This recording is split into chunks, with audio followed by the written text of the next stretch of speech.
I think you would be familiar with Zoe Daniel, who was 27 years with the ABC, a lot of that time in foreign postings, so 3 foreign postings, South Africa, Bangkok, America. She was heading the Washington Bureau, of course, through the Trump years. And Zoe's kindly brought along some copies of her book, should you be interested in purchasing a copy of Greetings from Trumpland, which she wrote with Roscoe Whalan.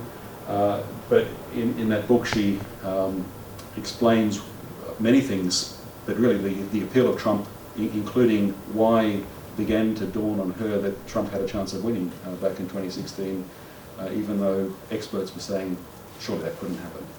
And of course that phenomenon of the appeal of populism lies at the heart of so much that we're discussing tonight. But we are taking a positive take on what has occurred at the end of that cycle with Trump, success of civil society work, thinking of people like Stacy Abrams in Georgia, and the fact that that state voted for a Democrat president, and then in the Senate runoff voted again against all historical patterns. But our panellists will be able to explain those things much more and lessons that there are for Australia as well. So Zim Nogora is a senior lecturer in politics and has an interest in political parties and the American presidential system. He's quite an expert on American presidential politics, but not that alone. He looks at other systems in comparative politics. And Claire Corbould is an associate professor in history.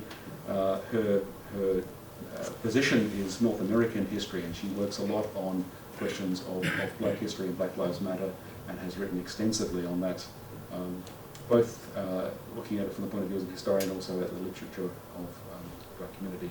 So this is a really perfect panel to be getting into these issues. It is a positive cycle or moment in the cycle of politics to look at what's possible. Obviously there's a lot of challenges coming up for this new Biden-Harris administration, but they've certainly started big and bold, and are not not holding back with trying to transform America. So a bit audacious to call this America's New Day, but that's the tone they're setting, and I think that's good to engage with, because it's important, because America is important to us, but it also is important thinking of our own political system and what's possible in terms of change. But that's enough from me. So I haven't arranged an order. I don't know who would like to speak first. Okay, I'll start. Yeah, and Phil, if you prefer to come to the lectern and start from a lectern, it's fine. But I'll stay here. Thank you, Greg. Thank you for having me, and it's great to be part of such an esteemed panel. Bearing in mind that I'm a journalist, not an academic, so perhaps my perspective on this is a little different. Much of what I'll say here is based on lived experience and meeting people in 4.5 years in the US during the era of Trump, or should I say the administration of Trump. I'm not convinced that the era is over. But in the spirit of this being a positive discussion looking forward, I think it's worth perhaps comparing the start of the Biden administration to the early days of the Trump era. And I think one thing that Joe Biden has done that is either by design or by necessity is to differentiate himself from Trump by keeping his head down, perhaps keeping his mouth shut and his mask on, and just getting it done. And this was something that was required because of the crisis situation in regard to the pandemic, but it's also enabled the Biden administration to kick off various other forms of needed reform, including infrastructure, climate change related policy, healthcare reform and such. And it's interesting, I think, when you consider, well, what will Joe Biden have achieved in his first 100 days in office compared to perhaps Trump or even Barack Obama. Joe Biden and his team are very much on the job trying to get things moving. And partly I see it as I said, a requirement to address the issues around the pandemic and particularly vaccination, but also in an environment where it's been difficult to achieve actual concrete policy shifts for so long, to actually use the opportunity that has come with the pandemic to generate some policy change. There's a sense of the population being firstly perhaps exhausted by what's happened over the last 5 years. Perhaps that therefore creating a window to change some things that would otherwise be more difficult to shift, but also a mood to see some actual leadership of a concrete nature. And I think what I'll be observing, not only in the immediate future but over the next 4 years, is just to what extent Joe Biden can sustain the goodwill that will come with that. If they manage to extricate themselves from the COVID situation with some dexterity, then obviously that's going to be seen positively. But that's not going to last until 2024 if he should decide to run again, or even less so if another Democrat steps forward. So these other things that they're working on in regard to infrastructure, healthcare and climate, I think are what will carry the Democrats forward. So I guess just to sort of start the discussion looking forward, they're the sorts of things that I'm observing, also against that backdrop of all of the strings that are being pulled around voter suppression, redistricting and such, to manipulate what the outcome might be, perhaps even at the midterms, but also in the 2024 presidential election. Thank you. It's always a risky move for a historian to join a panel called A New Day and Looking Forward. Blame me for the title. No, not at all. So I would kick off with some similar remarks to Zoe about, and to add to your observations about the opportunity that the Biden-Harris administration has. It's not just, I think, that people have been tired of the last 5 years. I think that the events on January 6th actually have given them an enormous amount of impetus. And if you'd like to take your idea of sort of Biden being quiet and getting on with the job, the noisiness of those events especially, I think, really quite galvanised Democrats and perhaps even some Republican voters. That just was too much, too far. And that's given these first 100 days a great impetus. I mean, the vaccination program is, of course, off and running. Is it 100 million people now who have been vaccinated? The next challenge will be to persuade people dubious about the vaccinations to get vaccinated, and that's going to be a huge challenge to ensure the best chance of herd immunity. But as you say, if he can manage that, or if the administration can manage that, that too will ensure, one would think, an extension of the political capital that they have now. I would think, looking backwards, that the biggest challenge is around voter suppression and voting rights in the various states that are trying to ensure Republican victories as best they can. And, looking back, this is not new. This is the ground that I am more comfortable on. And they can look to other, even presidential elections. 1948 is a really key one, in which Truman managed to shore up a black electorate by enacting civil rights legislation and desegregating the military. So he made good on some of Franklin Roosevelt's beginnings. And very late in that election campaign, that's the famous campaign where Truman wins and holds up the newspaper that says his opponent is going to win, because they've already run it off. The news has already been run off, assuming that his opponent will win. Very late in that election campaign, he went to Harlem at the invitation of a woman called Anna Hedgeman, who was a civil rights organiser. And it was a very canny move, not just to attract voters in New York, but African Americans more broadly. So just that kind of canniness, I think, we're going to have to see from this administration, and that is obviously one of the reasons that back when he was deciding, or the team was deciding on who would be the vice presidential candidate, that they picked Kamala Harris. I might leave it there and pass over to Sid. Hey, thank you very much, Claire, and thank you, Greg, for organising it, and thank you, Zoe, for joining the conversation too. Thank you all for coming along. So I think it's a really interesting time to be reflecting on this panel, and the title Greg proposed really did lead me to think, well, what is it that I would observe from this point we are in time? And I kind of picked out 3 observations. Firstly, looking back on the campaign and the way it went and how Biden is governing now, I think that there's an interesting set of observations about the relationship between campaigning and governing. You know, one of the things that stands out, for me at least, is that Biden really did campaign as a moderate. He was cast as a moderate, which was a criticism of him during the primaries, and in a sense part of the reason why he was able to win in the election proper.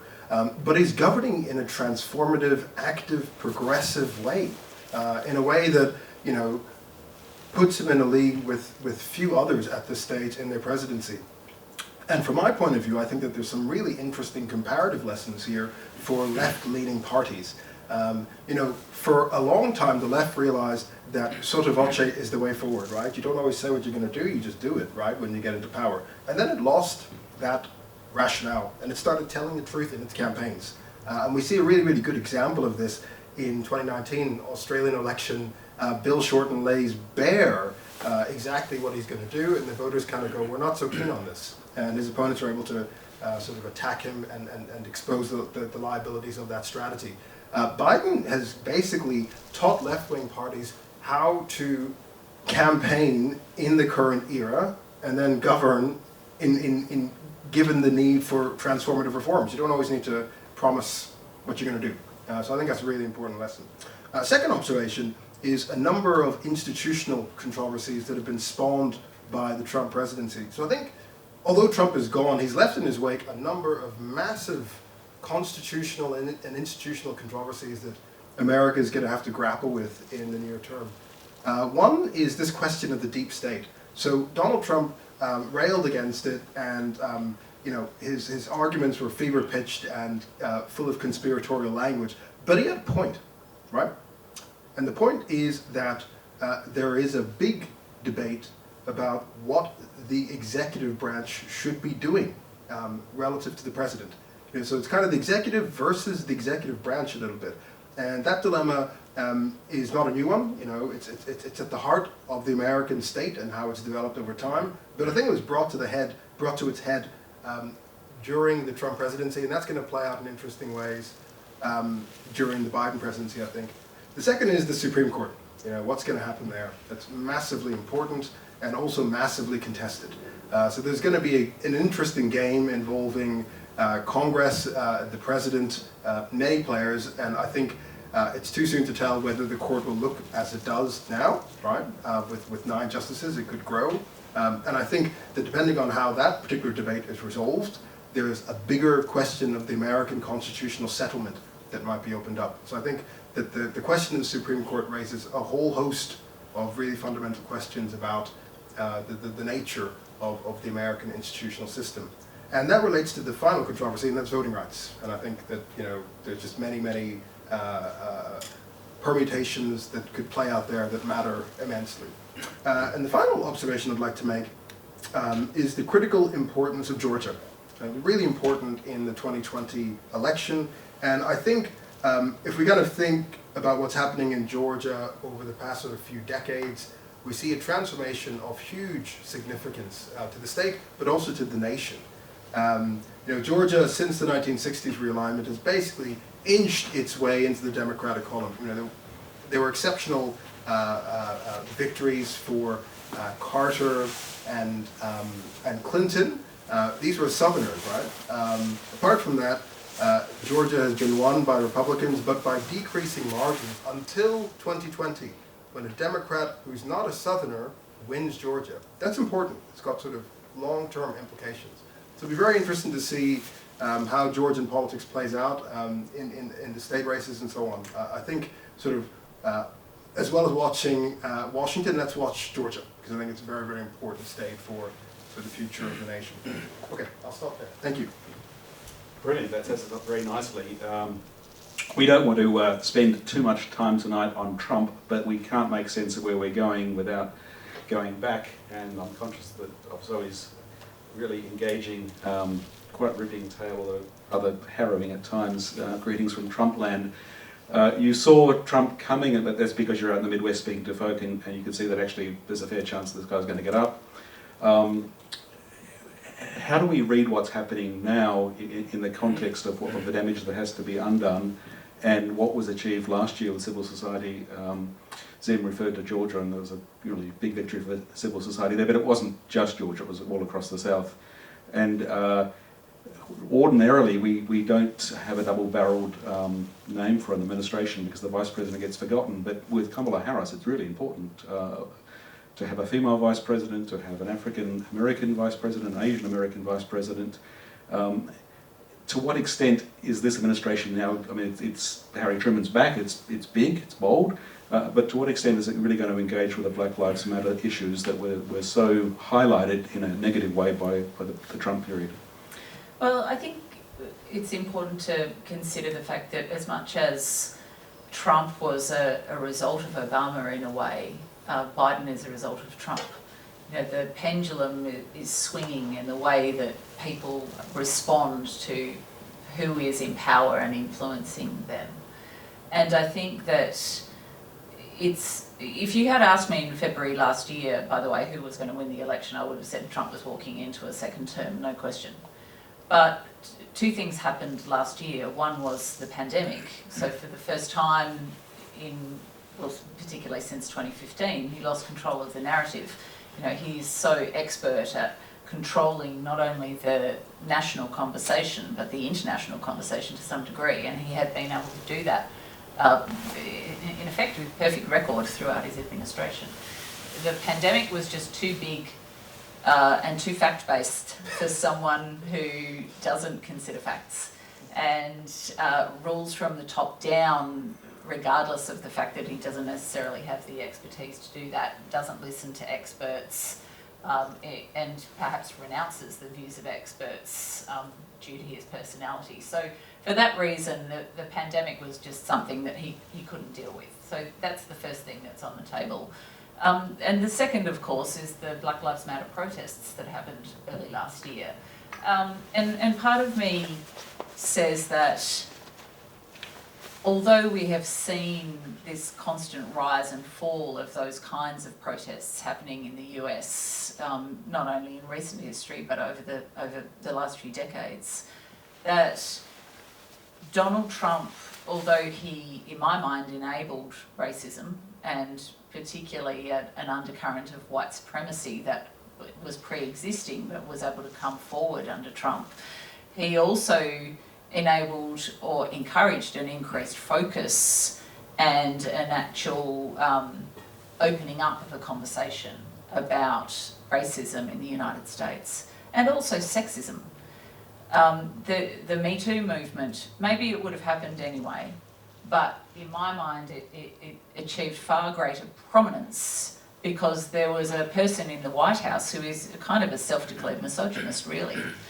And therefore, there was an open conversation about those sorts of uncivil attitudes, worse than uncivil attitudes.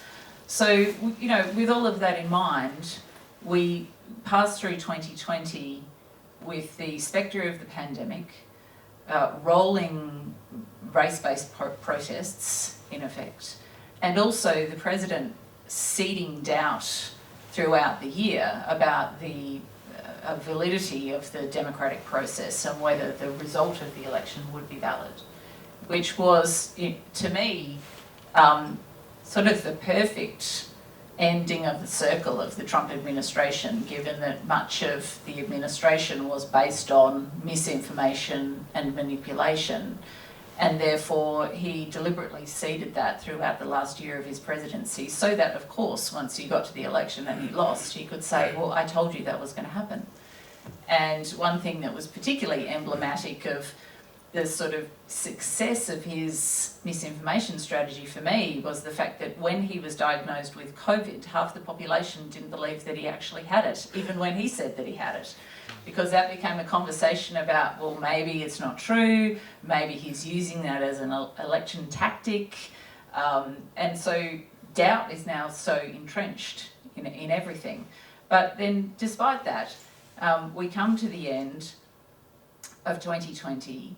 His particularly sort of extreme supporters on the margins refused to accept the election result because in their mind they're patriots and the election was stolen from him. And then they marched on the Capitol. But still, Donald Trump went, Joe Biden was inaugurated, and the Biden-Harris administration is now in place. And you have Joe Biden out there actually implementing policy. So, excuse me, if we were to take the positive looking forward view of where are we at now and what is the result of Donald Trump, well, maybe it's a positive outcome. But the big question remains what happens to those 74 million people who voted for him, and then how does that play in the midterms and also in 2024? Thank you. I've got so many questions in my mind, but I won't butt in right now. Claire, you look like you're on the... Please go ahead. I agree that one of the outcomes of the Trump administration has been a huge amount of energy in the Black Lives Matter and the Me Too movement, and anti-racism, anti-sexism. I mean, the expression anti-racism itself, rather than say for equality, I mean, that even the sort of the knowledge that people have around anti-racism, intersectionality, defund the police. I mean, how many people, white Americans, had heard that phrase a year ago? And now it's very much a live issue around what would it mean to abolish the police. Most people, of course, can't quite conceive of how this would happen, but this is, it's now on the table, and the success of that is, of course, the result of decades of organising or years of organising since the formation of what is loosely called the Black Lives Matter movement since 2013, but given a huge shot in the arm. Can we use that expression at the moment? Perhaps not. Not in Australia. Shot in the arm by, of course, the COVID pandemic. There's no doubt a lot of young people who came out to march last year, everyone was simply enjoying the opportunity to come out and be with other people. But it was a clear protest about Trump in the White House, as well as the issues that were being protested about. So I agree that there are reasons for hope. As you say, the 74 million people are something else. I would say there are other reasons for hope, and that's in the legislation itself that is now on the table for the Act for $1.9 trillion relief, and then the $2 trillion American jobs package. And what I think is interesting there, and what I think I see as a kind of response to Black Lives Matter and other reform agendas, or even radical agendas, is the amount of money that's concentrated there that will go to women and to children. And that is, and defining that as infrastructure, I think is brilliant. Domestic infrastructure, and then under American jobs as well. That injection of funds has the potential really to address some of the questions around equality and justice that Black Lives Matter has been agitating for. And I'm quite hopeful about that. Claire, could you break down some of what's involved in these two packages? Don't worry about the details. I know it's a difficult thing off the top of the head, but it's big and bold. And as you say, yes, it's sort of loosely infrastructure, but it's really about this. Rebuilding America seems a very Trump sort of expression. This is really rebuilding America. Yeah. No. So I'm not going to be able to remember the breakdown of the figures. Somebody here may have it off the top of their head, but is it? And I'm hopeless when it comes to numbers. It goes trillion, billion, million, right? Yep. 400 billion for childcare for a carers package, money for childcare and schools, and the fact that money, particularly going to carers, and the idea that you might be able to define, for example, people who work in the home looking after others as needing a salary of some sort. This, of course, there's always been, and redefining that away from welfare and towards a job seems to me a really fundamental and important shift. And particularly because we know that women and women were disproportionately affected by job losses during the pandemic last year. It's something along the lines of 5 million to 4 million, 5 million women to 4 million. I mean, those figures are always so rubbery, but something along those lines. And disproportionately women of colour, because they're the ones in those kind of jobs, where if they lost their childcare particularly, they had to leave whatever jobs they had. So many American children have not been to school for a year. And that has such terrible knock-on effects for their parents, but especially for women. So that seems to me that those kind of particular aspects of that of this package may address some of the concerns of the protests.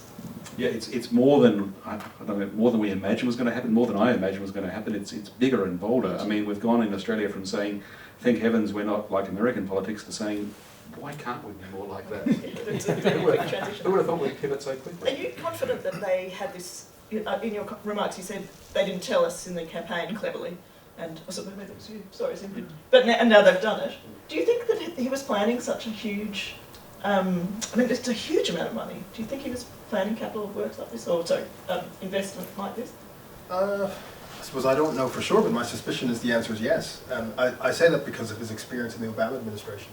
The fact that the Obama stimulus was clearly too small. Right. It's clearly too small, and the moment when it could have been big was lost.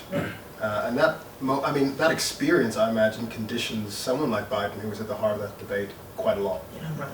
And I mean, we know even in Australia that the global financial crisis has had a terrible effect on people in their 20s, that they have not been able to move jobs, they're not able to accumulate capital the way even people 10 years older than them have been able to. And the effects in the United States must have been even worse, right? Absolutely.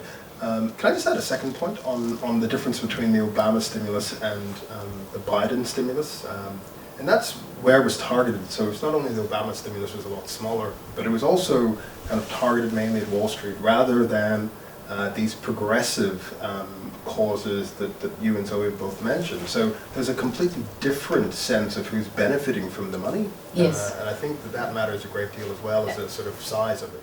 I think that's a great point, but I also think, and I 100% agree with you about the potential learning that Biden had from working with Obama, not only in regard to the size of the stimulus, but also the speed of the action.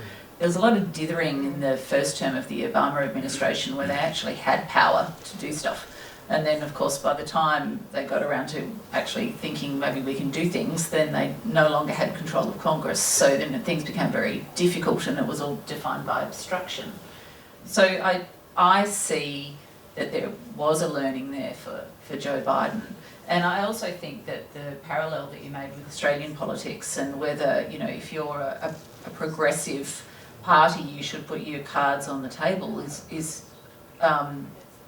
really salient, and that the Australian Labor Party learned the hard way not to declare your hand. But if you do what Biden is doing, where you don't declare the detail and then you come in and you get it done right at the beginning, or at least you get it underway, then the train has already left the station. And the momentum, hopefully in regard to impact on actual people, starts happening. And when you talk about what demographic is being targeted, I mean, the infrastructure package and also the sort of social package, a lot of that will go to those people in small communities who felt so disenfranchised that they voted for Trump. They may have voted for Obama and then they were disappointed, so then they voted for Trump. There is potential, if you adhere to sort of one of my base views, which is a lot of voting is based on how much money is in your paycheck, and also whether you have hope and optimism for not only your future but your children's future. So if there is a sense of rising prosperity via the economic momentum that comes through those infrastructure projects, and also potential easier access to healthcare, the potential that you can send your children to college, then the optimism begins to return into those communities in the so-called flyover states who were so over it that they just somehow found the everyman in this guy from New York and gave him their vote, not only in 2016, but again in 2020. Yeah, there's not a lot of time now to get this right, is there? I mean, because next year, 2022, midterms, if people aren't feeling that life is getting better for them and their family and they feel more optimistic about the future, that window can close quite quickly, and it could be a very difficult second half of the Biden term and difficult election after that. Do you think, it's not fair to ask you to forecast, Zoe, but you've been good so far with forecasting, so do you think they're going to get enough traction quickly enough that when it comes to midterms they're going to be in a strong position? Well, I mean, the midterms might be soon enough away that there's still some glow from the post-COVID disaster that has an impact on the midterms. Especially if the vaccine rollout continues apace, the numbers fall, life returns to some sense of relative normality.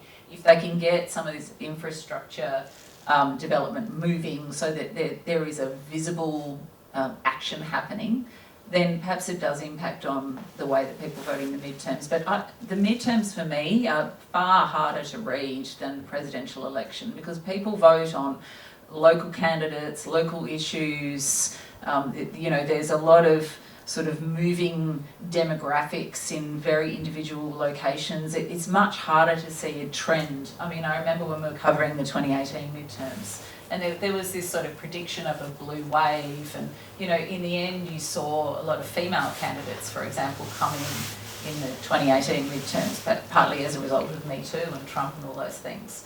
But it is just a lot harder to read because there are so many conflicting influences. And there's the other complicating factor of redistricting and other methods to, I mean, there's a long history of repressing votes, particularly black votes, but it's hard to know how much that's going to make that tight race next year even tighter. Do you have a sense, I don't know, Zemi, you look at the mechanics of this a lot, I think, even though the Republican Party has been hard hit and they're not in a strong position, Trump did get 74 million votes last year, November, and they still have a surprising ability to spoil and to cause damage, particularly when it comes to redistricting, where they have the levers of power they need to do damage. Yeah, they have the levers of power, and they are less constrained than they were before, largely because of decision on the Supreme Court that meant that local states and localities can basically no longer need to submit their redistricting plans to the Justice Department for approval. Right? This was sort of from a normative democratic quality standpoint a terrible decision. You only need to look at the history of American politics, especially in the South, to understand why this isn't a good idea. Right? And it's basically created opportunities for gerrymandering and for institutional quirks that can create majorities that are not democratically legitimate in ways that we wouldn't necessarily like. I think from my point of view, the bigger question is one of Republican Party strategy. At some level, the Republican establishment has decided that they're going to pursue a narrowing of the electorate, whatever the cost. And I think that you don't need to be a partisan in these debates to understand why, from a standpoint of democratic quality, that's a problem. Because you're trying to win a majority in a country that prides itself on a democracy by narrowing participation. That's a problem. And so, we need the Republican Party to break out of that straitjacket and to compete on different terms. I think that would be good for everybody and good for the quality of democracy generally. Narrowing is such a kind of a bland term, isn't it? Because it involves some quite outrageous behaviour. I mean, that's a long history of, perhaps Claire, you want to speak to this, there's a long history of outrageous voter suppression, just putting so many obstacles to people getting to the ballot or having the name on the list. But now there's the fear that this will see some really nasty, tricky business. Certainly next year, and then coming around to the next presidential round. Yes, I agree wholeheartedly with him. You want as many people voting as possible. That would seem like such a no-brainer for a solid democracy, but not if you want power and you're a Republican. No? It is that simple. Although long-term, as we know, this is not a winning strategy for them. Decades into the future, there won't be enough white voters for them to retain a majority. But it'll certainly work for some time now. Of course, there's a long history of this voter suppression. I think everyone knows that the civil rights movement was, even the end of the Civil War, one of the most pressing issues was, would African Americans who were now free be able to vote. And that's one of the biggest issues that activists continue to push through the late 1860s and beyond. And of course, men get the vote and then can't necessarily cast votes. So that's the Civil Rights Movement, Voting Rights Act 1964, Civil Rights Act, other way around, Civil Rights Act and Voting Rights Act 1964 and 1965. I think the more egregious ones are the recent ones. And the kind of, what's the word? The clever, the ingenuity that it takes to come up with some of these restrictions. And they really vary from state to state, which of course means mobilising against them is difficult because in Florida it's that you can't vote if you have a debt. And then whichever of the basketball players it was offers to pay the debt and nobody can find out to whom they owe it or how they can pay it off. And we're talking about millions of people disenfranchised. So that's Florida. And then in Texas, it's things like you can vote with a gun ID but you can't vote with a college ID, which doesn't necessarily discriminate against African Americans in that case, but certainly discriminates against those prone to vote Democrat against those who tend to vote Republican. I mean, there are so many examples of these, and this will continue, as Zim has said. Yeah. Zoe? I just think, again, sort of going to that thesis of what Trump brought about that might have been positive, and one of the things is this focus on voter suppression. I mean, it's not entirely a sort of Trump-related thing, but it was sort of one of the things that's been thrown up in this most recent electoral cycle. And, not to say we weren't looking at voter suppression in 2016, but it was just kind of like, oh yeah, there's voter suppression, that's always there, that's just standard. Whereas now, you're getting really deep analysis of the skullduggery that's going on, and the sort of fundamentally skewed playing field of, the Electoral College, especially now that working classes are going away from the sort of traditional unionists vote for the Democrats, now they vote for Republicans, so that means that base is there. And then, you've got the skewed Senate situation where the rural states with tiny populations have the same number of senators as the large progressive states. So again, skewing. It's just putting a focus on the sort of uneven nature of the whole system. And then also you see amazing personalities emerging. I mean, Stacy Abrams is just one of the most incredible people, and I'd love to think that she would run for the presidency herself, but she's awesome. Like this, it's just like a one-woman sort of change maker has made such a difference in mobilising people, and of course there's a lot behind that. I mean, there's huge history and a great number of people behind that, but in the end you have the face of it, and it's amazing to see that. So you just sort of hope that can carry through in terms of the level of scrutiny that's on this right now. As a journalist who's worked for 30 years in media and observed this increasingly brutal news cycle that we all exist in, where something happens yesterday and then by today it's almost out of the news cycle because something else has happened, and then by tomorrow no one can even remember what happened yesterday. It's important that issues like this stay front of mind for long enough that policy change can actually catch up to it. Let's pause for a minute, and Zoe, I'll ask you to tell the story of Stacy Abrams, just because it explains so much about what happened in Georgia in November, but also in January, and across the South. Who is Stacy?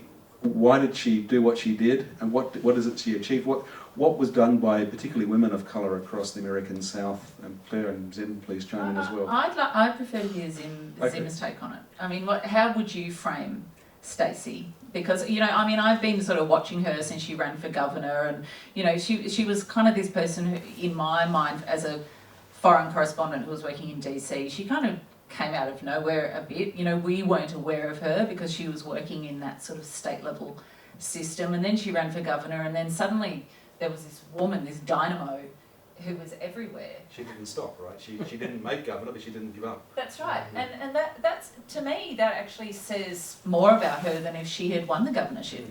That she is still there, killing this What do you say about Stacey? Well, my observations are similar to yours. I mean, I hadn't heard of her until she ran, and then sort of obviously I read a bit about her history and incredible backstory, and she's obviously done very well in a political environment that never favored a Democrat, never mind, you know, a black Democrat who's female. I think the odds were stacked against her very heavily. And then she came very close in the gubernatorial race. I think she lost by 1%. Yeah, it was very tight. And it was very completely stacked. Right. Of course. Because Kemp was in charge of the electoral office as well as being the sitting governor. Of course, of course.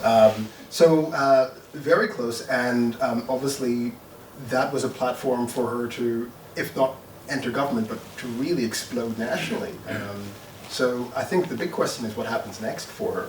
You know, I assume she's going to run again. And the way trends are going, I assume that her chances are really good because she's created this organization that's mobilizing. Apparently, the enrollment, the proportion of Georgians who are enrolled and didn't vote has gone from like 20% to 2%. So you know, really, really narrowed that gap. So I think very good chance she could be governor next time around, and then. Who knows what happens after that? You know, she's 47 years old, plenty of time. Remarkable human being, but also a remarkable movement person. What is this movement that she created? I mean, how did it work? How did she flip Georgia and then get the Senate running Democrat as well? What was going on? Well, from what I've read, the mechanics of this are not so different from civil rights, grassroots mobilization of kind of labor rather than capital. You know, this is knocking on doors, persuading people in that kind of retail style that is associated with movement politics. I suppose, so in one sense I read it, and if you've read civil rights stuff, this isn't so novel. But what is novel is, first of all, the energy she's brought to it. And secondly, the climate in which she's done it. Just reading the stories of the intimidation that she's faced, you know, the death threats, I mean, in the most horribly colorful forms. Like she's been through hell and back in order to achieve the influence she's had. So, you know, clearly she's got remarkable character, and that stands out as well in this process. And now we know her name, but there are other Stacey Abrams whose names we perhaps don't know. So there's not just one woman of colour, but many. This is a movement that's transformed. Well, it is a good news story. I know that politics is never rosy and simple, but this particular story is quite remarkable. Were you surprised, Zoe? Well, I think I am surprised looking at it now. Just how much she and that movement has sort of moved the needle on this issue in regard to how much, not only how much attention it's getting, but you know, now there's talk of boycotts, and you know, you've got Hollywood who pulled filmmaking out of Georgia, saying we don't want to be, you know, delivering money to what is effectively a corrupt system. She's now pushing to, you know, get corporates on board in regard to their behaviour. I don't know, Claire, I'm interested in your, you know, because you have that historical perspective. You know, now there's sort of talk of, oh, well, Biden should sort of push through Senate reform, and there should be talk of reforming the Electoral College. And I think as an Australian, when you go in and you observe US elections, you kind of just go, what is going on here? It's fascinating, but also just seems so flawed. Is it realistic to think that can be changed in any sort of, you know, time frame within our lifetime? Well, again, I'm not sure the historian is the one for the forecasting.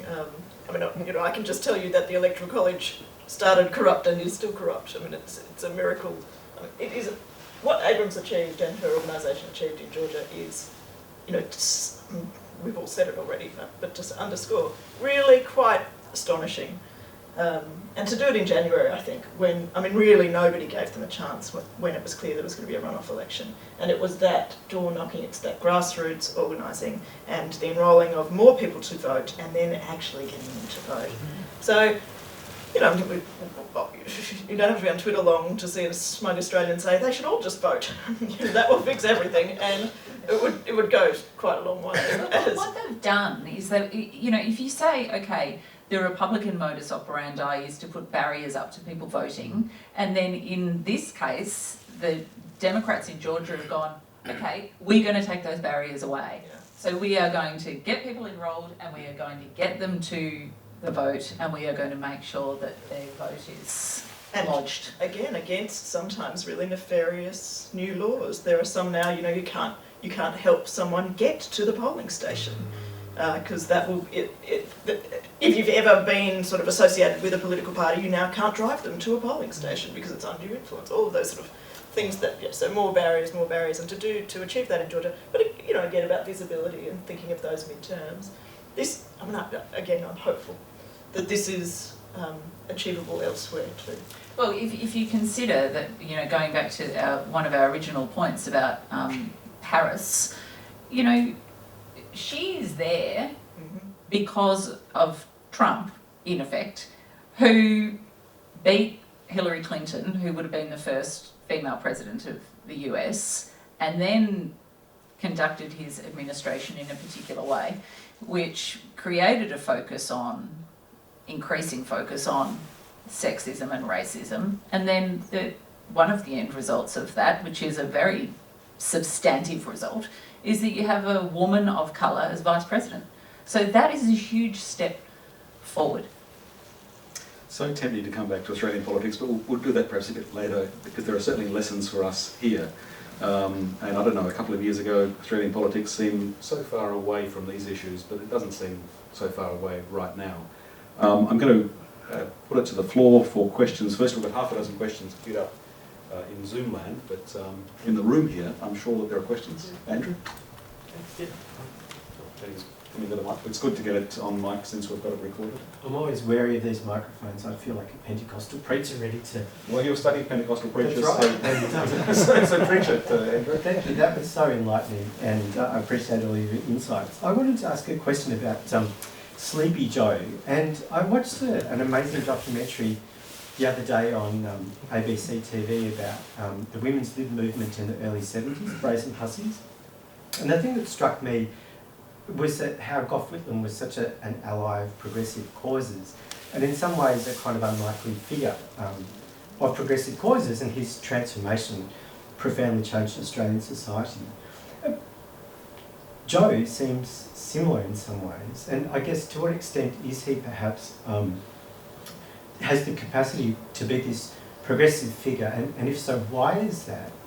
And most of all, can he bring along that constituency that was kind of Trump's bedrock, which was kind of toxic white masculinity that, you know, was the foundation for Trump's success? So I guess that's my question to the panel. An easy question. You have to wonder how much of it is personal for him. I mean, he's, however old he is now, was it 79 now? Whatever he is. Unlikely to run for a second term, you'd have to think. Though. Or perhaps won't. And that's got to give you some sense of freedom and whatever. But also he went through the Obama administration. He saw all that failure. And this is a chance to, and he, as you said earlier, both of you, he's got political capital and he's prepared to spend it. To what extent he can carry along, you know, racist white voters, disenfranchised, so supposedly disenfranchised men. Good luck to Joe Biden is my thought on that, I'm afraid.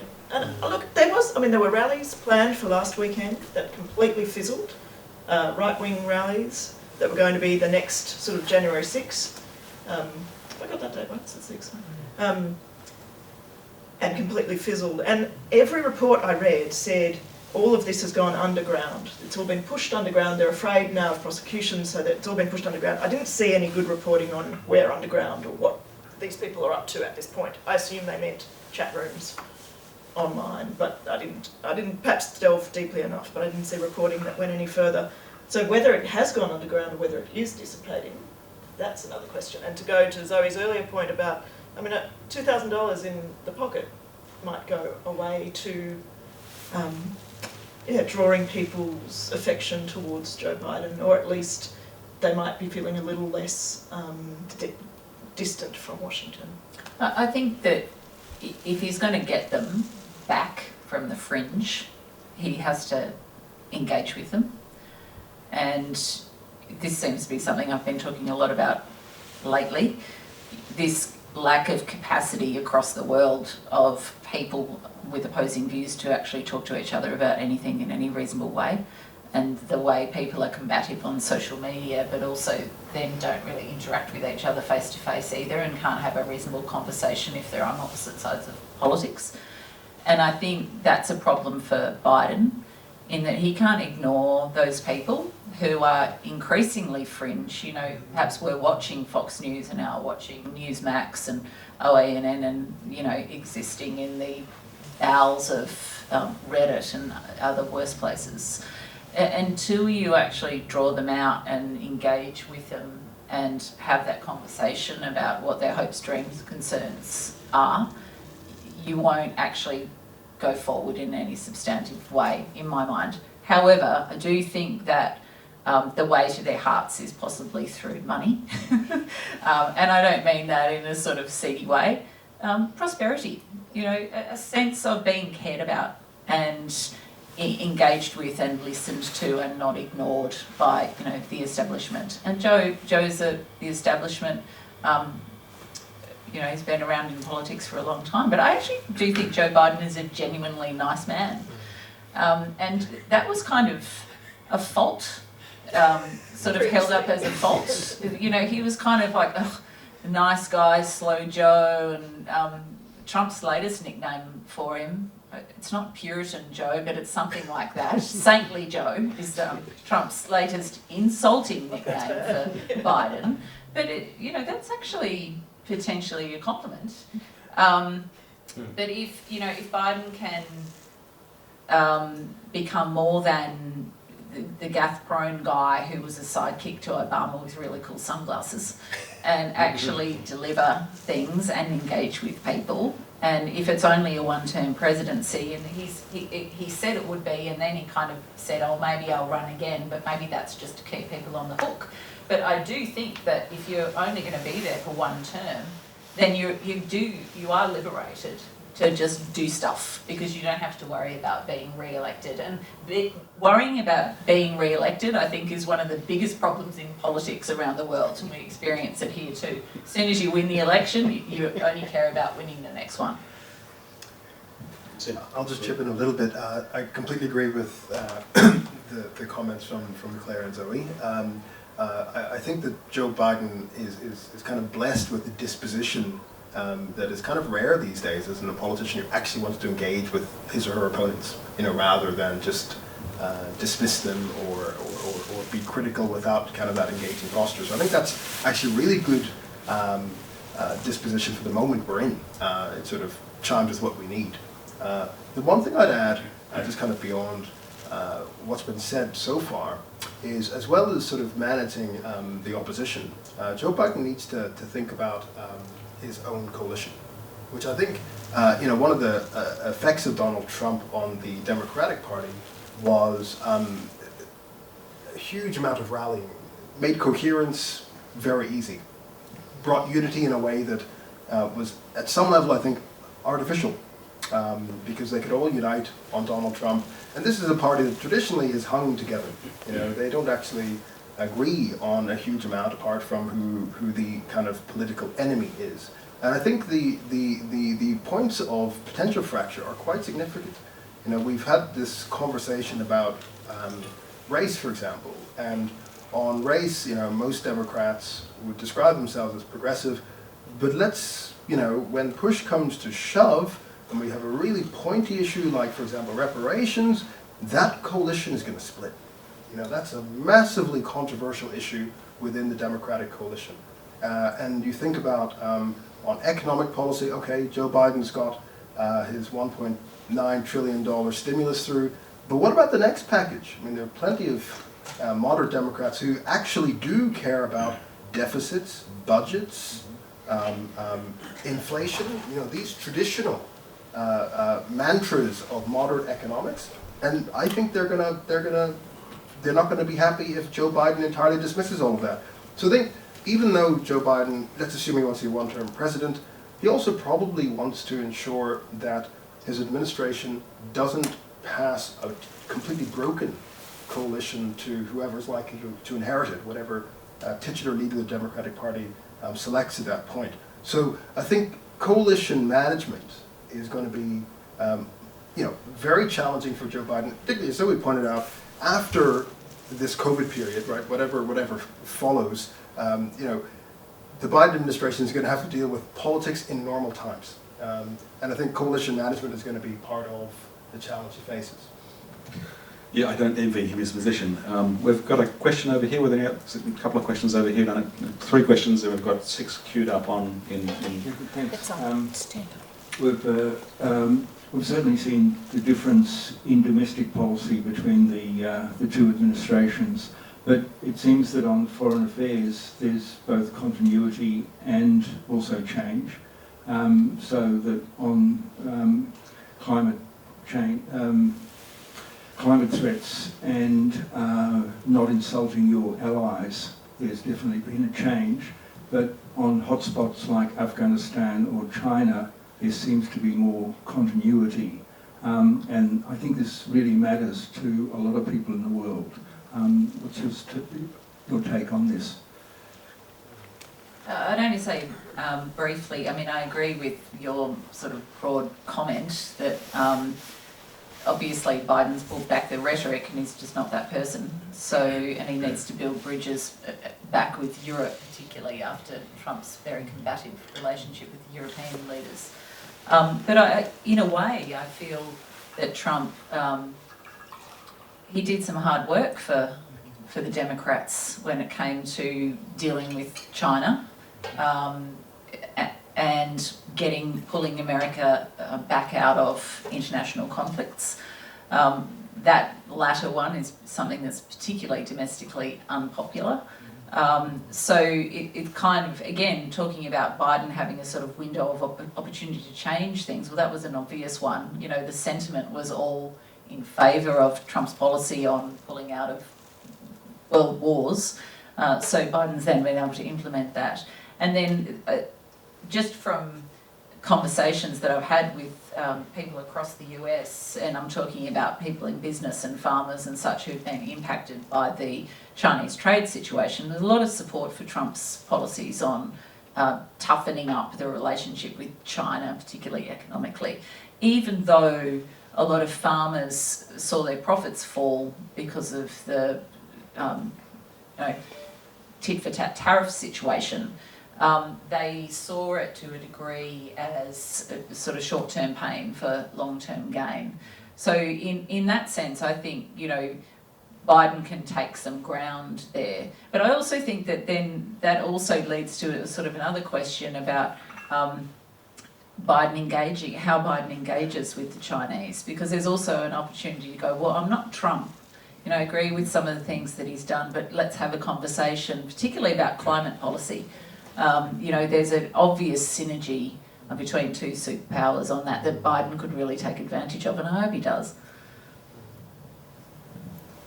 I think, sort of drawing on Zim's point about coalition management of his own coalition, Democratic coalition, Biden will be very mindful, one would think, of the lesson from Obama's presidency of far-left critiques of the drone wars and other such, and the fact that those seem to be continuing completely unabated may prove to be a problem, although it's not perhaps a huge part of the coalition.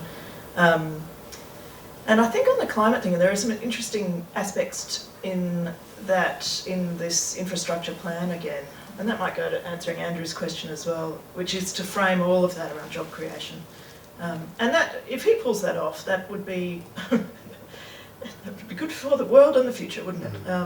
If he can convince Americans that climate change is reluctant Americans that climate change is real, that one of the ways to address it is to reorient education, training and jobs around the creation of solar power, wind farms, all of those sort of things, then that's win-win for everybody. But also, it was already happening to some degree under Obama. I mean, you talk about the positive feedback loop. I mean, Obama went down that path of renewable energy.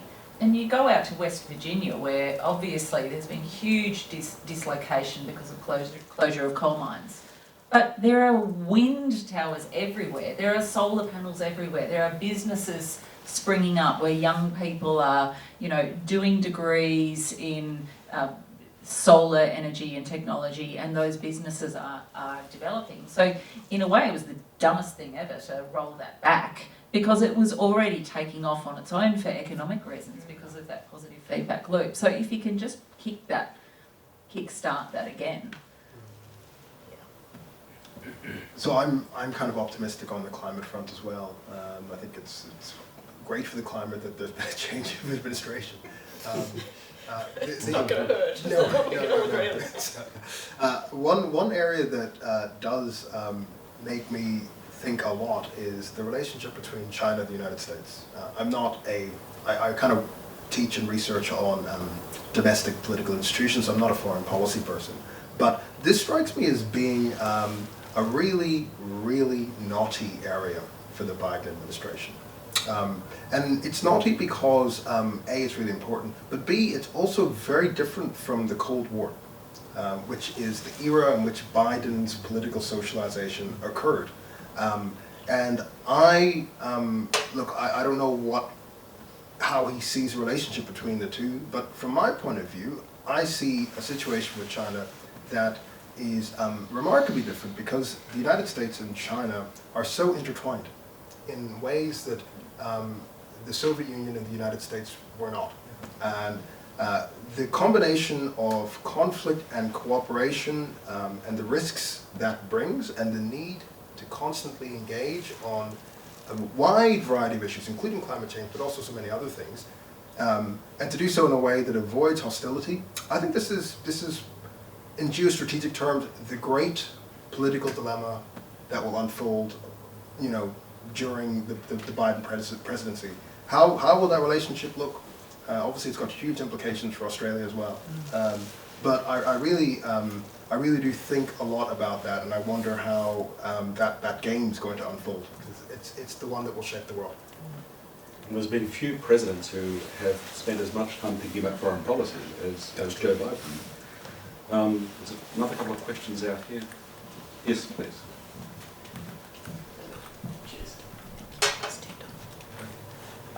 So the Republican Party is at somewhat of a crossroads at the moment. If you were advising them about their best chance for winning the next election, is it to continue down a somewhat Trump populist path for the next 4 years, or return to something like Romney, or something different completely?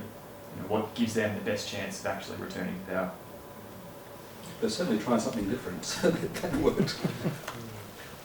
There's just a huge schism in the Republican Party right now, and I think it's a great question, and it's kind of like, how do you keep those Trumpists as well as your moderates in the tent at the same time? I don't know how you do that, and especially when you have so many senior Republicans who sort of swallow their scruples for the sake of getting Trump into power, even though they had deep reservations about him and called them out early on, but in the end accepted him, and then backed him through his presidency, and then kind of disavowed him after January 6th, but then fell back in behind him in effect a month later, because they want to keep that option open. They need to keep that option open, whether it is of him running again in 2024 or just keeping those people in the tent until they figure out what on earth they're going to do. I don't know how you revert to someone like Mitt Romney after Donald Trump. I don't know how you do that. I think they've got a big problem on their hands, and I think the Republican Party's in a huge state of flux. I still don't know if they'll actually survive in their current form. It's fascinating. I have so many things to say, and none of them are useful. Except to say, this is what an interesting question. I mean, they will presumably they'll play their cards close to their chests if they're smart. and for as long as they can, and see where the chips are going to fall. But They certainly seem to be running scared, don't they? That whether it's Trump or the Trump base, they're still living in fear of that factor in the party base. When you see someone like Nikki Haley, who, you know, is a brilliant woman, whatever your politics, she is smart as a whip. And she came out and said, well, if Trump runs in 2024, I'm out. Because she knows she needs to keep his base on the side. She doesn't want them to think that she's going to try to knock him out in 2024. And maybe when it comes to the end of 2023, he'll say, I'm not running, and then she goes forward and she's kind of Trump's proxy, and that's a perfect outcome for her because she's got the moderates and she'll have the Trumpers as well. And it just shows that someone who is so politically savvy like that is thinking in that way, just how deeply important this is. And she's the perfect candidate for them to run against Kamala Harris if she's running. It's a lot of speculation. And Trump's political career has always been about building up the Trump brand, so she's sort of recognising the power of that brand. Zoom? No, it's a great question. I sort of see Trump as kind of like a black hole in the political universe. He's drawn energy, he moves around, and he's just scrambled everything. He sucks, yeah. Sucked everyone. You know, obviously, you know, the Republican Party had problems before Trump, strategic dilemmas before Trump. And then you put in this black hole, and it's hard to know exactly what happens. Assuming the black hole disappears at some point, and it's big assumptions, black holes don't just disappear, okay? And we think of the traditional dilemma that the Republican Party is facing. It's one of how do you deal with the fact that America demographically is changing in ways that will create a permanent structural minority out of the party. And so, you know, that's the essence of their dilemma, right? However you cut it. And so the range of viable strategies is about how to appeal to a bunch of people who traditionally won't vote for you. And the key factors are about trying to find things in all sorts of groups that don't vote for you that might be attractive. And there's loads of potential there. Like I often think the Republican Party could win elections on very different terms from the way it's choosing to compete.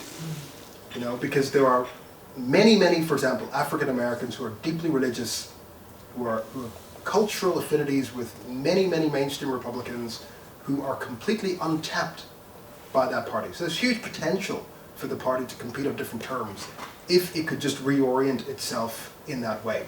And that's a massive strategic challenge even before Trump. And I think with the gravitational force of the black hole, it's even harder. But I think that's, in the long term, what needs to happen if it's going to survive. That black hole may yet be indicted by the state of New York. And then your metaphor is really in trouble. But you know, it would require a shift from negative politics to positive politics. That's that's like turning an aircraft carrier. Yeah. That's true. Let's pause for a second and think about that 74 million voters that Trump got last November. They weren't all white guys. I mean, less women than men. But Latino and African American voters were there in surprisingly significant numbers. Yeah. Yeah, and the Latino vote is another untapped area, largely untapped for Republicans, particularly Latinos or Hispanics who have been in the United States for some time tend to skew more conservative. So, you know, it's a case of just try to bring some more people into the tent, because, you know, 100% agree with Zim, you know, the people are there. If you want to actually take a positive approach to actually engaging with them. And that would be a healthier democracy, wouldn't it? Mark?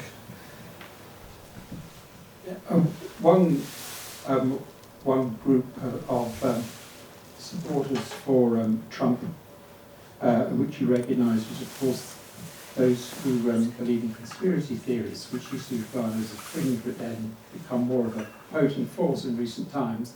So, two questions, which is why historically have these conspiracies been particularly potent in the United States, because it's not a new phenomenon? And secondly, are those who inhabit this alternative universe ever going to be brought back, or is it always going to remain as a separate grouping into the future? Yes, speaking of black holes. Can I go first? This is a very interesting question. One I've thought a little bit about because there's a good book out by Nancy Rosenblum and Russell Muirhead that talks about conspiracism during the Trump era. And, you know, in a sense, America's always had a conspiratorial bent to it, in part because the country is founded on a conspiracy, right? And conspiratorial thinking has been a very American way of understanding politics. That's all there. But what's different about this era is that you have a conspiracist in chief in the White House, right? And that's deeply unusual. And you've got someone, you know, in the prime political position actually undermining facts, undermining bureaucrats, undermining universities, undermining the press, and all the sort of information generating institutions. So, you know, the fact that he's gone will presumably have a good shock to the system, that will improve things. But there's bigger questions about what to do about people who are primed to think like that now. How do we actually engage conspiracists? Bearing in mind that, you know, by all accounts, this is a big chunk of the population now. And, you know, when I hear people say things like, oh, well, we should just abandon them or you know, pretend they don't exist or just discount them. I'm like, you can't do this because in a democracy we need to talk to each other. And the problem about talking to conspiracists is it's very difficult because you don't agree on whether the ground is flat. You know, you don't agree on basic facts, right? And that's the terrain of traditional political argument. So what do you do when you're arguing against someone who doesn't believe in, when you can't even agree on what you're seeing in front of you? That, I think, is a profoundly difficult, you know, dilemma to work through. But I think it's the dilemma that non-conspiracists, because it's now cleavage, right? Conspiracists, non-conspiracists. It so happens that most of the conspiracists are on the Republican side, but that's not necessarily always going to be the case. But how do non-conspiracists talk to conspiracists, I think, is a big cleavage that, you know, American democracy needs to work through. And American media. Yeah, I mean, the media bears some responsibility for encouraging, if not conspiracies, angst and the sort of combative nature of conversation, which then flows through into social media and then pushes people, you know, further to those fringes that we talked about before. And those fringe media organisations that I mentioned, I mean, much of what they're putting out is bordering on conspiracy theory, if not direct conspiracy theory. But, you know, Trump, he has perfected the art of delegitimizing and legitimizing, and he worked out very quickly the powerful position that creates. You know, we talked about foreign policy. I mean, he legitimized various foreign leaders who had not been to the White House in some time. He met Kim Jong-un. He walked into North Korea. You know, so in that sense, he was able to bestow legitimacy in that sense, but he also bestowed that legitimacy on conspiracy theories and theorists, white supremacists to some degree, enabling distasteful views, but at the same time delegitimizing facts to the point that, yes, that it's now, you know, a question of opinion whether the world is flat or round. We really are at that point. But very hard to start a sort of informed conversation from that position. How much responsibility does Murdoch and Fox News bear for this sort of polarised state of affairs? Well, a partial responsibility and an incredibly powerful position, obviously. But in regard to Trump specifically, I mean, Trump rates. So all the networks were giving blanket coverage to Trump in various ways. And the US media market is so different to here in that it's such a huge market that it can afford to be incredibly partisan, because even if you are putting out only one point of view, you'll have a big enough audience that you can still survive as a business. So therefore people consume only what they, when they read, listen to or watch something, it's what they already believe. You don't get that spectrum of opinions that you get, even in an increasingly partisan Australian media landscape, you'll get some variation in opinion. So it just feeds that outrage that people have, and feeds those conspiracy theories. And, you know, coming back to Fox, I mean, in the end, it's just about getting eyes on the television. So if conspiracy theories get eyes on the television, conspiracy theories are what's on. If Trump gets eyes on, he's what's on. And it was, he gravitated further and further to his Twitter feed, I think, as he started to be sort of fact-checked out of existence by what I would describe as more legitimate media. And he had that uncurated megaphone that he was able to mobilise incredibly effectively, into a lesser degree Facebook. And we all know what's happened since his Twitter feed's been taken away. It's been very peaceful. I think that, just to address briefly the question of why Americans are so susceptible to conspiracy, if I can rephrase your question that way, assuming that that's right. And I'm not sure that globally it is, or always, but it's something to do with that sense that everyone in the United States is entitled to a share. That is one of the founding principles of the US. Of course, it never was applied to non-white people or to women at the beginning or what have you. And it's that sense that it's been taken away since the 1960s in increasing amounts. And so I think that would answer the question, and I think that explains too why it's here in Australia. I think it's on the rise here too, and it's that sense of, particularly among white men, but not exclusively, and it's women too, but it perhaps explains the voting pattern that Greg mentioned earlier, where among the African Americans and Latinos who voted for Trump, it's by far men outnumbering women. Yeah, people who feel that they haven't got their due, that it's somehow they've been robbed of that, and they need some way to explain that. And if they can't find it elsewhere, then they're looking to QAnon or wherever. And they're finding community there too. That's the other. You know, if we're talking about people, you know, that's, online does give communities for good or ill. It does provide people with, you know, friendship, I suppose. I wish we had more time, and Zoe reminds us in a book which is there at the back, that we need to listen to Trumpland. We need to listen to people we often don't listen to, but we also need to listen to Zoomland. And I've ignored our Zoom audience, and there's half a dozen questions here I've completely left. But I want to start with Donna. I don't know whether we've got Donna off mute to ask a question for you, Claire. I'll read Donna's question out, so apologies, Donna, for not getting you up, but we're not very good with technology here. We'll sort this out. So Donna's question is, Claire, we talk a lot about differences between Trump and Biden, but what about Harris and Pence? And as much as Pence was ineffective during the Trump administration, how and what ways do you think Harris will be a force in the Biden era and beyond? Which is getting back to some of the questions we raised at the beginning. Thanks, Donna. I hadn't thought of Pence in ages. It's a pleasant holiday. Or the fly. Yeah. Yeah, that's a good question. And as Zoe said, we don't often talk about, you know, a dual administration, so that Harris, then that may be a deliberate attempt to anoint a successor, or perhaps just to remind everybody that this is a duo that doesn't look like any other duo that has ever been in the White House. And it also, I think, has taken some of that sort of obsession with the First Lady, it's really diminished with Jill Biden. I mean, there was a lot of focus on her during the campaign, but that has really diminished since the election of this new administration. I think perhaps that's the reason, which I think is a good thing, because I just think that's a good thing. That position is not elected. And so what will Harris do? I mean, Harris is not a radical, right? That's another reason for selecting her. Stacey Abrams is not a radical either, but she is a very, very strong force for reform, and her name was bandied about a great deal, as were other women, and they were not selected. You know, this is a former prosecutor, and there's a good reason for that. So I don't know necessarily that we should see this as a reason for hope particularly.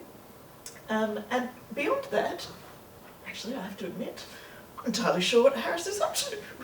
I know she's been doing some things around immigration, and so she was in the Midwest this week, doing something around immigration. I'm sorry, it's a terrible answer to that question. Well, I think that the strategy is that they're all low profile, and her and Biden, and that's just designed to differentiate from Trump. But I also, and I haven't seen any polling numbers or anything, but I would just hedge, like, totally off the top, that at the start of the Trump-Pence administration, they were describing it that way. And perhaps it just didn't play that well. And maybe Biden-Harris is playing better, so they'll keep that. And then, yes, it potentially sets her up to be successor. But in terms of the contrast between the two, well, you couldn't get much more contrast than between Harris and Pence. Yeah, apparently she's quite comfortable being in the room with anyone. And could she be president? Well, that's, I mean, there'll be a lot of competition, won't there, if that position is open. And there's certainly no guarantee for her. No, but a vice president's in a good position to start a presidential campaign. Yes, but a woman and a woman of colour is, we'll see. Wouldn't that be wonderful?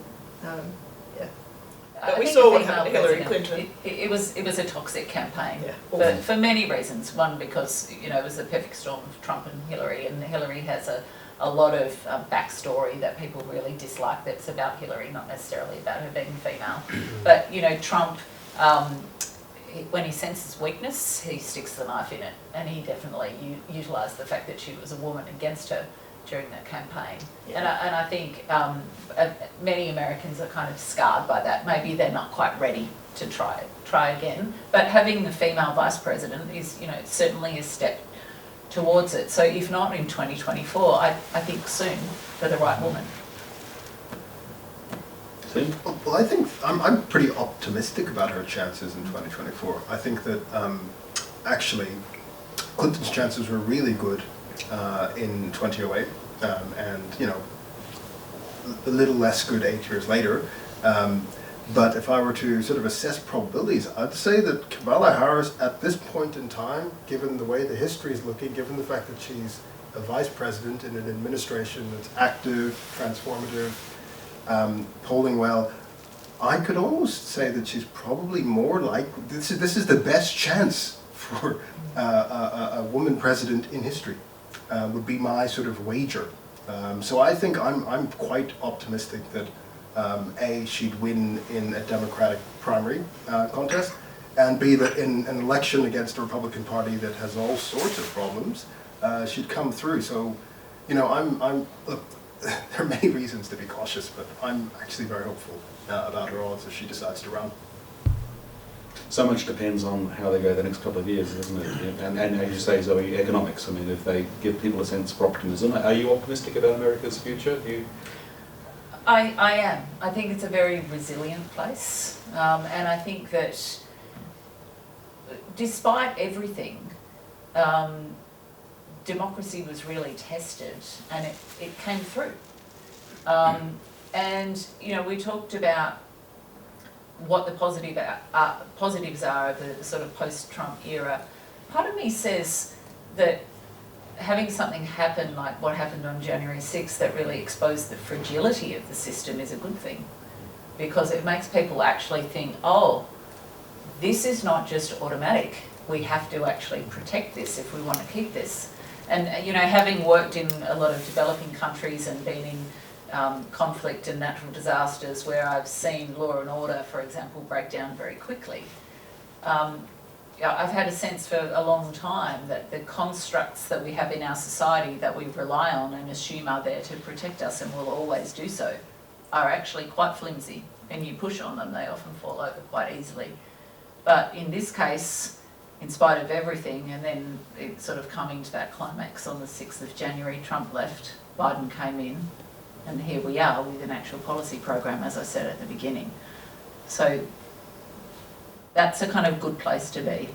And January 6th was outrageous, but it didn't come out of blue sky, and there was, in many ways, a very outrageous administration, sexist, racist, a lot of activation of civil society. We talked about Stacy Abrams. And last year, the Black Lives Matter protests, the movement, really activated citizenry, which is a positive thing, which brought the changes we've been discussing. Does that give you grounds for optimism? Perhaps tempered optimism in that, several shootings of unarmed African Americans, this week at a traffic stop.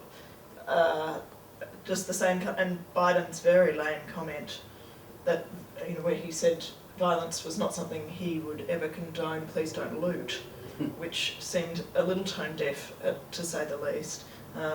So, you know, maybe tempered optimism. I think plenty of Americans have known about the fragility of that system for a long time. You know, mostly people of colour, but also increasingly disenfranchised and impoverished Americans. So I think a lot hangs on this infrastructure plan. Yeah, we'll see. Zim? I think it's an intriguing question that you pose about sort of, you know, the optimism about the future. I would say I'm very optimistic about American democratic stability. I think that, you know, as Zoe pointed out, January proved in a way the resilience of the structures and indeed the political culture. I'm less confident about the functionality of the institutions. I think that one of the things that, you know, I've been thinking about the American constitutional experiment is that in certain ways it shows how an increasingly dysfunctional constitutional political system can be extremely stable. And I think there's a little bit of a conundrum there, because we often assume that, you know, democratic or institutional performance relates to the stability of the institution. I think in the American case, I think we have an arrangement that in many ways isn't working so well, but is actually in a fundamental sense very stable. And I think if you're a supporter of democracy and democratic values and procedures, then this is both something to rejoice and something to be slightly disappointed about. And I think that the solution to this problem is obviously both institutional and policy reform. You know, on the policy side, the great problem is inequality. And what do you do about both economic inequality, but also inequalities of different kinds? And on the institutional reform side, there's all sorts of things that need to be done to actually renew and revitalize American democracy. You know, Claire's talked about the participation issue. I think that's at the heart of it. There's other things as well. But I think, you know, from an evaluative standpoint, I'm both positive, but also, you know, deeply concerned, because I think there are major problems. Zoe, are you persuaded by that sort of reasoned optimism about the stability of the system? Claire, do you think we're going to see American democracy getting stronger? I think, I mean, I understand Zim's point that, you know, it is so fraught. And you have all of these layers of social dislocation and geographic dislocation to some degree, just a lack of understanding of each other and each other's situation. You know, people in the large cities who are living sort of fairly prosperous lives have a very low understanding of how other people are existing and the things that are facing them. And I think, you know, one of the problems that exists is that attitude that I think Zim alluded to before of sort of not wanting to talk to each other, but also, well, if you voted for Donald Trump, you're a bad person, then I can't deal with you and I'm not going to deal with you. And all that does is actually continue to foment the same issue that until we start creating a connection between people, a better connection, that a lot of these other problems will be difficult to resolve because people just don't have an understanding of each other's existence. And I'm often reminded of the night, election night 2016, I was at Hillary's venue under that glass ceiling, and it was about 3 a.m. in the morning, and of course Hillary hadn't turned up and all of her supporters were weeping, lying around on the floor, and I was interviewing someone and he said, I just don't understand what's happened. I don't know who these people are. I feel like our country's been taken over by aliens. And it kind of was emblematic of what had happened, and it's stuck with me ever since. Any final thoughts there? There was an interesting event this week. I don't know if you read this report, that 100 corporate leaders got together to discuss stability in the United States in the wake of the baseball's boycotting of Atlanta and what have you. And that strikes me as an interesting avenue where change might come from, something quite different from what we've been talking about, and something that goes to some of what you were saying as well, Zim. It's not good for business, this kind of dislocation, or perhaps even a kind of reduction in democratic participation. So it's not where I would have expected to be optimistic about reform. But it is, I mean, I guess it is a line, a thread running through this. It's about engaging people beyond just professional politicians, analysts, even academics, media. It's about ordinary people caring about making a change and getting engaged. And that's where Abrams has been so exemplary here. There's so much more to unpack, but we're up against the time limit. I have ignored, if not Trumpland, certainly Zoomland, but the questions that are there have mostly come in through our discussion, so we have addressed those issues for the most part.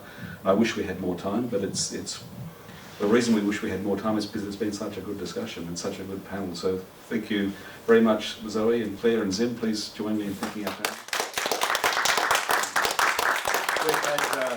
We've had some very large public policy forum events here, with a couple hundred people, and this is a very different night tonight. But as far as the quality of the discussion and the importance of the issues, this is second to nothing, and I'm really grateful for you making time on this sort of rather wintry autumnal evening in school holidays I don't know whether you've tied the kids up, left them in the cupboard, what you've done, but thank you very much. And thank you to those who have joined us online, and thank you to those who might be listening to this after the time, because it's been recorded, and we hope this provokes some discussion, and it's a discussion we'll come back to, and hopefully we might get all three of you back at some other time to further unpack these issues. Thank you very much. See if we've got anything left. Well, how will you do it, Kath? We've recorded this, and we'll check in next year perhaps. Thank you very much. Thanks.